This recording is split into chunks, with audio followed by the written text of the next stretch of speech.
ഭാരതത്തിന്റെ വലിയ മൽപ്പാൻ എന്ന പദവിക്ക് ആദ്യമായി അർഹനായ പ്രശസ്ത സുറിയാനി പണ്ഡിതനും ദൈവശാസ്ത്രജ്ഞനുമായ കൂനമാക്കൽ തോമാ കത്തനാരെ പാലാരൂപതയുടെ നേതൃത്വത്തിൽ ബിഷപ്പ് ജോസഫ് കല്ലറങ്ങാട്ട് ആദരിച്ചു.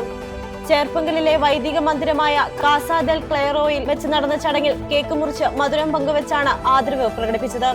നൂറുകണക്കിന് വൈദികർക്ക് അറിവ് പകർന്നു നൽകിയ കൂനമാക്കൽ തോമാ കത്തനാർക്ക് അർഹമായ അംഗീകാരമാണ് ഭാരതത്തിലെ വലിയ മൽപ്പാൻ പദവിയിലൂടെ ലഭിച്ചതെന്ന് ബിഷപ്പ് ജോസഫ് കല്ലറങ്ങാട്ട് പറഞ്ഞു.